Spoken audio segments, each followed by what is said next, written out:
ಕನ್ನಡ ಪಾಠಶಾಲೆಗೆ ಸ್ವಾಗತ. ಹಿಂದಿನ ತರಗತಿಯಲ್ಲಿ ನಾವು ಅಕ್ಷರಗಳು ಹುಟ್ಟುವ ಸ್ಥಾನ ಈ ವಿಷಯದ ಬಗ್ಗೆ ಚರ್ಚೆ ಮಾಡಿದ್ವಿ. ಇಂದಿನ ನಮ್ಮ ವಿಷಯ ಗುಣಿತಾಕ್ಷರಗಳು. ಗುಣಿತಾಕ್ಷರಗಳನ್ನ ನಾವು ಕಾಗುಣಿತಾಕ್ಷರಗಳು, ಬಳ್ಳಿಗಳು ಅಂತಲೂ ಸಹ ಕರಿತೀವಿ. ಈಗ ನಾವು ಗುಣಿತಾಕ್ಷರದ ವ್ಯಾಖ್ಯಾನವನ್ನ ನೋಡೋಣ. ಸಹಜ ವ್ಯಂಜನಗಳನ್ನು ಸ್ವರದೊಂದಿಗೆ ಸೇರಿಸಿ ಬರೆದಾಗ ಮೂಡುವ ಪೂರ್ಣಾಕ್ಷರಗಳೇ ಗುಣಿತಾಕ್ಷರಗಳು. ಇಲ್ಲಿ ನೋಡಿ, ಸಹಜ ವ್ಯಂಜನಗಳನ್ನು ಅಂದ್ರೆ ಕನ್ನಡ ವರ್ಣಮಾಲೆಯಲ್ಲಿ ಬರುವ ವ್ಯಂಜನಗಳನ್ನು ಸ್ವರದೊಂದಿಗೆ ಸೇರಿಸಿ ಬರೆದಾಗ ಮೂಡುವ ಪೂರ್ಣಾಕ್ಷರಗಳೇ ಅಂದರೆ ಮೂಡುವ ಅಕ್ಷರಗಳೇ ಗುಣಿತಾಕ್ಷರಗಳು. ಹಿಂದಿನ ತರಗತಿಯಲ್ಲಿ ನಾವು ಕನ್ನಡ ವರ್ಣಮಾಲೆಯಲ್ಲಿ ಒಟ್ಟು ಎಷ್ಟು ವ್ಯಂಜನಗಳು ಹಾಗೂ ಎಷ್ಟು ಸ್ವರಗಳಿರ್ತವೆ ಅಂತ ಹೇಳಿದ್ವಿ. ಹೌದು, ಕನ್ನಡ ವರ್ಣಮಾಲೆಯಲ್ಲಿ ಒಟ್ಟು 13 ಸ್ವರಗಳನ್ನು ನಾವು ಕಾಣಬಹುದು. ಆ ಇಂದ ಔವರೆಗೆ ಒಟ್ಟು 13 ಸ್ವರಗಳನ್ನು ನಾವು ಕಾಣಬಹುದು. ಹಾಗೆ ಕ ಇಂದ ಳವರೆಗೆ ಒಟ್ಟು 34 ವ್ಯಂಜನಗಳನ್ನು ನಾವು ಕಾಣಬಹುದು. ಈ 34 ವ್ಯಂಜನಗಳನ್ನು 13 ಸ್ವರದೊಂದಿಗೆ ಸೇರಿಸಿ ಬರೆದಾಗ ಮೂಡುವ ಅಕ್ಷರಗಳೇ ಗುಣಿತಾಕ್ಷರಗಳು. ಉದಾಹರಣೆಗೆ, ಕ ಅನ್ನೋ ವ್ಯಂಜನಕ್ಕೆ ಆ ಎಂಬ ಸ್ವರವನ್ನ ಸೇರಿಸಿದಾಗ ನಮಗೆ ಕ ಎಂಬ ಗುಣಿತಾಕ್ಷರವನ್ನ ನೋಡಬಹುದು. ಅದೇ ರೀತಿ ಕ ಅನ್ನೋ ವ್ಯಂಜನಕ್ಕೆ ಆ ಇಂದ ಔವರೆಗಿನ ಒಟ್ಟು 13 ಸ್ವರಗಳನ್ನ ಸೇರಿಸಿದಾಗ ನಮಗೆ ಕ ಇಂದ ಕೌವರೆಗಿನ ಗುಣಿತಾಕ್ಷರಗಳನ್ನ ನಾವಿಲ್ಲಿ ಕಾಣಬಹುದು. ಅದೇ ರೀತಿ ಅಂ ಮತ್ತು ಅಹ ಎಂಬ ಯೋಗವಾಹಗಳನ್ನು ಬಳಸಿಕೊಂಡು ನಾವಿಲ್ಲಿ ಕಂ ಮತ್ತು ಕಹ ಎಂಬ ಗುಣಿತಾಕ್ಷರಗಳನ್ನು ನಾವು ಬರಿಬಹುದು. ಈಗ ನಾವು ಗುಣಿತಾಕ್ಷರದ ಮತ್ತೊಂದು ವ್ಯಾಖ್ಯಾನವನ್ನ ನೋಡೋಣ. ಮೂಲ ವ್ಯಂಜನಕ್ಕೆ ಸ್ವರ ಚಿಹ್ನೆಯನ್ನು ಸೇರಿಸಿ ಬರೆದಾಗ ಮೂಡುವ ಅಕ್ಷರಗಳೇ ಗುಣಿತಾಕ್ಷರಗಳು. ನಮಗೆ ಇಲ್ಲಿ ಮೂಲ ವ್ಯಂಜನಗಳು ಅಂದ್ರೆ ಯಾವುವು ಅಂತ ಗೊತ್ತು ಅಲ್ವಾ? ನಾವು ಕನ್ನಡ ವರ್ಣಮಾಲೆಯಲ್ಲಿ ಕ ಇಂದ ಳವರೆಗಿನ ಅಕ್ಷರಗಳನ್ನ ಮೂಲ ವ್ಯಂಜನಗಳು ಅಂತ ಕರಿತೀವಿ. ಈ ಮೂಲ ವ್ಯಂಜನಕ್ಕೆ ಸ್ವರ ಚಿಹ್ನೆಯನ್ನು ಸೇರಿಸಿದಾಗ ಅಂತ ಹೇಳಿದ್ದಾರೆ. ಸ್ವರಗಳು ಯಾವುವು ಅಂತ ಗೊತ್ತು ನಿಮಗೆ. ಆ ಇಂದ ಔವರೆಗಿನ ಅಕ್ಷರಗಳನ್ನು ನಾವು ಸ್ವರಗಳು ಅಂತ ಕರಿತೀವಿ. ಒಟ್ಟು ಎಷ್ಟಿದಾವೆ? ಒಟ್ಟು 13 ಸ್ವರಗಳನ್ನು ನಾವಿಲ್ಲಿ ನೋಡಬಹುದು. ಈ ಸ್ವರಗಳ ಚಿಹ್ನೆಯನ್ನು ಸೇರಿಸಿ ಬರೆದಾಗ ಅಂತ ಹೇಳಿದ್ದಾರೆ. ಸ್ವರಗಳು ಗೊತ್ತು, ಆದ್ರೆ ಸ್ವರಗಳ ಚಿಹ್ನೆಗಳು ಯಾವ್ಯಾವು ಅಂತ ಗೊತ್ತಿಲ್ಲ ಅಲ್ವಾ? ಈಗ ನಾವು ಸ್ವರಗಳ ಚಿಹ್ನೆಯ ಬಗ್ಗೆ ತಿಳಿದುಕೊಳ್ಳೋಣ. ಪ್ರತಿಯೊಂದು ಸ್ವರಕ್ಕೂ ತನ್ನದೇ ಆದ ಚಿಹ್ನೆಯನ್ನು ಹೊಂದಿರುತ್ತದೆ. ಪ್ರತಿಯೊಂದು ಸ್ವರ ಆ ಇಂದ ಔವರೆಗಿನ ಪ್ರತಿಯೊಂದು ಸ್ವರವೂ ಸಹ ತನ್ನದೇ ಆದ ಚಿಹ್ನೆಯನ್ನ ಹೊಂದಿದೆ. ಅವುಗಳನ್ನು ನಾವು ಸ್ವರ ಚಿಹ್ನೆಗಳು ಅಂತ ಕರಿತೀವಿ. ಹೆಸರೇ ಸೂಚಿಸುವ ಹಾಗೆ ಸ್ವರಗಳು ತನ್ನದೇ ಆದ ಚಿಹ್ನೆಯನ್ನು ಹೊಂದಿದೆ. ಅವುಗಳನ್ನು ನಾವು ಸ್ವರ ಚಿಹ್ನೆಗಳು ಅಂತ ಕರಿತೀವಿ. ಯಾವುವು ಅಂತ ನೋಡೋಣ. ಇಲ್ಲಿ ಕಾಣ್ತಿರ್ತಕ್ಕಂತಹ ಚಿಹ್ನೆಗಳನ್ನು ನಾವು ಸ್ವರ ಚಿಹ್ನೆಗಳು ಅಂತ ಕರಿತೀವಿ. ಆ ಇಂದ ಔವರೆಗಿನ ಸ್ವರಗಳ ಚಿಹ್ನೆಗಳನ್ನ ನಾವಿಲ್ಲಿ ನೋಡಬಹುದು. ಇಲ್ಲಿ ನಾವು ಸ್ವರ ಚಿಹ್ನೆಗಳ ಹೆಸರನ್ನು ಸಹ ಕಾಣಬಹುದು. ನಾವು ಚಿಕ್ಕವರಿದ್ದಾಗ ಕಲ್ತಿದ್ವಿ ಅಲ್ವಾ? ತಲಕಟ್ಟು, ಇಳಿ, ಗುಡಿಸು, ಗುಡಿಸಿನ ದೀರ್ಘ, ಕೊಂಬು, ಕೊಂಬಿನಿಳಿ, ಒಟ್ಟು ಸುಳಿ, ಏತ್ವ, ಏತ್ವನ ದೀರ್ಘ, ಐತ್ವ, ಓತ್ವ, ಓತ್ವನ ದೀರ್ಘ, ಔತ್ವ, ಕೊನೆಗೆ 2 ಯೋಗವಾಹಗಳು ಅನುಸ್ವಾರ, ವಿಸರ್ಗ. ಈಗ ನಾವು ಕ ಅನ್ನೋ ವ್ಯಂಜನಕ್ಕೆ ಸ್ವರ ಚಿಹ್ನೆಗಳನ್ನು ಹಾಕಿ ಬರೆದಾಗ ಯಾವ ರೀತಿಯಾದಂತಹ ಗುಣಿತಾಕ್ಷರಗಳನ್ನ ಕಾಣಬಹುದು ಅಂತ ನೋಡೋಣ.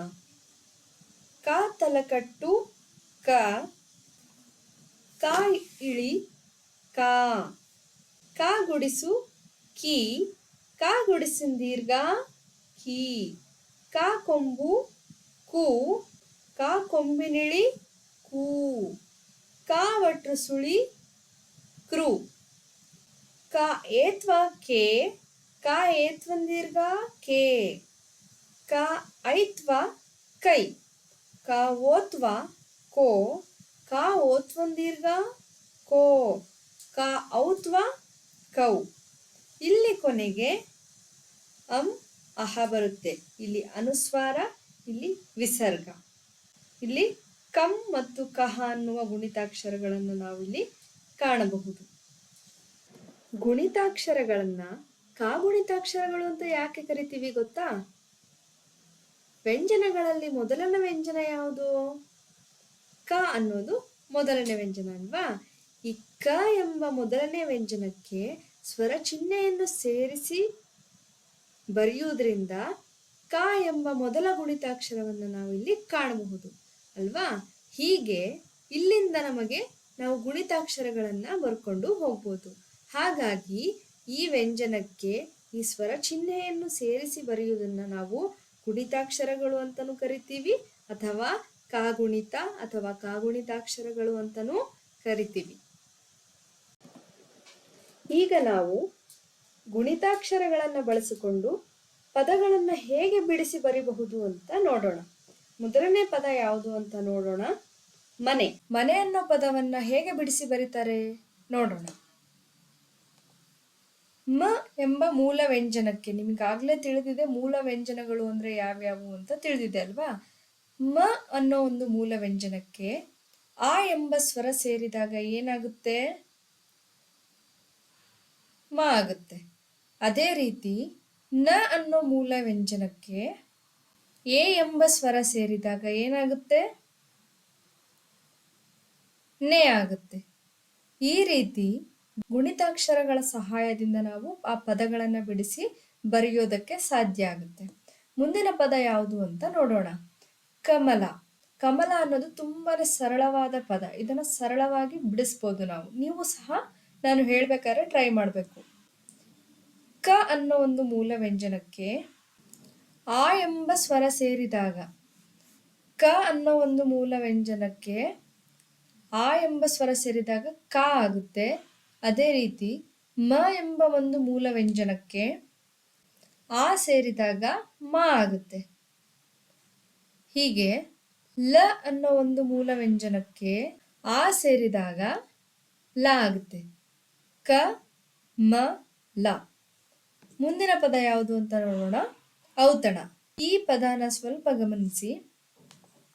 ಔ ಅನ್ನೋದು ಒಂದು ಸ್ವರ, ಹಾಗಾಗಿ ನಾವು ಇದನ್ನ ಮತ್ತೆ ಬಿಡಿಸಿ ಬರೆಯೋ ಅವಶ್ಯಕತೆ ಇಲ್ಲ. ತ ಅನ್ನೋ ಒಂದು ಮೂಲ ವ್ಯಂಜನಕ್ಕೆ ಇಲ್ಲಿ ಆ ಎಂಬ ಸ್ವರ ಸೇರಿದಾಗ ತ ಆಗುತ್ತೆ. ಹಾಗೆ ನ ಎಂಬ ಮೂಲ ವ್ಯಂಜನಕ್ಕೆ ಆ ಸೇರಿದಾಗ ನ ಆಗುತ್ತೆ. ಔತಣ. ಇಲ್ಲಿ ಔ ಸ್ವರ ಆಗಿರೋದ್ರಿಂದ ಇದನ್ನು ನಾವು ಬಿಡಿಸಿ ಬರೆಯುವ ಯಾವುದೇ ಅವಶ್ಯಕತೆ ಇಲ್ಲ. ಮುಂದಿನ ಪದ ಕುಂಭ. ಕ ಎಂಬ ಮೂಲ ವ್ಯಂಜನಕ್ಕೆ ಉ ಎಂಬ ಸ್ವರ ಸೇರಿಸಿದಾಗ ಕು ಆಗುತ್ತೆ. ಇದರ ಜೊತೆಗೆ ಅನುಸ್ವಾರ, ಯೋಗವಾಹದ ಅನುಸ್ವಾರ ಸೇರಿದಾಗ ನಮಗೆ ಕುಂಭ್ ಅನ್ನೋ ಒಂದು ಪೂರ್ಣಾಕ್ಷರ ಸಿಗುತ್ತೆ. ಅದೇ ರೀತಿ ಭ ಅನ್ನೋ ಒಂದು ಮೂಲ ವ್ಯಂಜನಕ್ಕೆ ಆ ಎಂಬ ಸ್ವರ ಸೇರಿದಾಗ ಭ ಆಗುತ್ತೆ. ಮುಂದಿನ ಪದ ಯಾವುದು ಅಂತ ನೋಡೋಣ. ಗೌರಿ. ಗ ಎಂಬ ಒಂದು ಮೂಲ ವ್ಯಂಜನಕ್ಕೆ ಔ ಎಂಬ ಸ್ವರ ಸೇರಿದಾಗ ಗೌ ಅನ್ನೋ ಒಂದು ಅಕ್ಷರವನ್ನ ಕಾಣಬಹುದು. ಅದೇ ರೀತಿ ರ ಎಂಬ ಮೂಲ ವ್ಯಂಜನಕ್ಕೆ ಈ ಸೇರಿದಾಗ ರಿ ಅನ್ನೋ ಒಂದು ಅಕ್ಷರವನ್ನು ನಾವು ಕಾಣಬಹುದು. ಗೌ ರಿ. ಮುಂದಿನ ಪದ ಯಾವುದು ಅಂತ ನೋಡೋಣ. ಅಂತಃಕರಣ. ಈ ಪದವನ್ನು ಸ್ವಲ್ಪ ಗಮನಿಸಿ. ಅನ್ನೋದು ಅನುಸ್ವಾರ, ಇದನ್ನ ಬಿಡಿಸಿ ಬರೆಯುವ ಅವಶ್ಯಕತೆ ಇಲ್ಲ. ಇದರ ನಂತರ ತ ಎಂಬ ಮೂಲ ವ್ಯಂಜನಕ್ಕೆ ಅಹ ಎಂಬ ವಿಸರ್ಗವನ್ನ ಸೇರಿಸಿದಾಗ ತಹ ಅನ್ನೋ ಒಂದು ಅಕ್ಷರ ಮೂಡುತ್ತೆ. ಇದರ ನಂತರ ಕ ಅನ್ನೋ ಒಂದು ಮೂಲ ವ್ಯಂಜನಕ್ಕೆ ಆ ಸೇರಿಸಿದಾಗ ಕ ಅನ್ನೋ ಒಂದು ಅಕ್ಷರ ಮೂಡುತ್ತೆ. ಹೀಗೆ ರ ಅನ್ನೋ ಒಂದು ಮೂಲ ವ್ಯಂಜನಕ್ಕೆ ಆ ಎಂಬ ಸ್ವರ ಸೇರಿದಾಗ ರ ಅನ್ನೋ ಒಂದು ಪೂರ್ಣಾಕ್ಷರವನ್ನ ಕಾಣಬಹುದು. ಇದರ ನಂತರ ನ ಅನ್ನೋ ಒಂದು ಮೂಲ ವ್ಯಂಜನಕ್ಕೆ ಆ ಎಂಬ ಸ್ವರ ಸೇರಿದಾಗ ನ ಅನ್ನುವ ಒಂದು ಅಕ್ಷರವನ್ನ ಕಾಣಬಹುದು. ಈ ರೀತಿ ನಾವು ಅಂತಹ ಕರ್ಣ ಎಂಬ ಪದವನ್ನ ಗುಣಿತಾಕ್ಷರಗಳ ಸಹಾಯದಿಂದ ಬಿಡಿಸಿ ಬರಿಬಹುದು. ಮುಂದಿನ ಪದ ಅಹಂ. ಆ ಅನ್ನೋದು ಸ್ವರ ಆಗಿರೋದ್ರಿಂದ ಅದನ್ನ ಹಾಗೆ ನಾವು ಬರಿತಾ ಇದ್ದೀವಿ. ಇದರ ನಂತರ ಹ ಅನ್ನೋ ಒಂದು ಮೂಲ ವ್ಯಂಜನಕ್ಕೆ ಎಂಬ ಒಂದು ಸ್ವರ ಸೇರಿದಾಗ ನಮಗೆ ಅಹಂ ಅನ್ನೋ ಒಂದು ಪೂರ್ಣವಾದ ಪದವನ್ನು ನಾವು ಇಲ್ಲಿ ಬಿಡಿಸಿ ಬರೆಯಬಹುದು. ಇಲ್ಲಿಯವರೆಗೆ ನಾವು ಚರ್ಚೆ ಮಾಡಿರುವ ವಿಷಯದ ಆಧಾರದ ಮೇಲೆ ಕೆಲವು 5 ಪ್ರಶ್ನೆಗಳನ್ನ ನಾನಿಲ್ಲಿ ನೀಡಿದ್ದೀನಿ. ಇವೆಲ್ಲವನ್ನು ಸಹ ನಾವು ಇವಾಗಿನವರೆಗೂ ಏನು ಚರ್ಚೆ ಮಾಡಿದ್ವಿ ಅದನ್ನ ಒಂದು ಸಾರಿ ನೀವು ನೆನಪು ಮಾಡಿಕೊಂಡು ಈ ಪ್ರಶ್ನೆಗಳಿಗೆ ಉತ್ತರವನ್ನು ನೀಡೋದಕ್ಕೆ ಟ್ರೈ ಮಾಡಿ. ಹಾಗೆ ಇಲ್ಲಿ 5ನೇ ಪ್ರಶ್ನೆಯಲ್ಲಿ ನಾನು ಕೆಲವು ಉದಾಹರಣೆಗಳನ್ನು ನೀಡಿದ್ದೀನಿ, ಇವುಗಳನ್ನು ಸಹ ಬಿಡಿಸಿ ಬರೆಯೋದಕ್ಕೆ ಟ್ರೈ ಮಾಡಿ. ಇವತ್ತು ನಾವು ಚರ್ಚೆ ಮಾಡಿರ್ತಕ್ಕಂತಹ ವಿಷಯ ನಿಮಗೆ ಯೂಸ್ಫುಲ್ ಆಗಿದ್ರೆ ನಮ್ಮ ಚಾನೆಲ್ನ ಸಬ್ಸ್ಕ್ರೈಬ್ ಮಾಡಿ, ಲೈಕ್ ಮಾಡಿ, ಶೇರ್ ಮಾಡಿ. ಏನಾದರೂ ಸಜೆಷನ್ಸ್ ಇದ್ರೆ ಕಮೆಂಟ್ ಬಾಕ್ಸಲ್ಲಿ ತಿಳಿಸಿ. ಧನ್ಯವಾದಗಳು.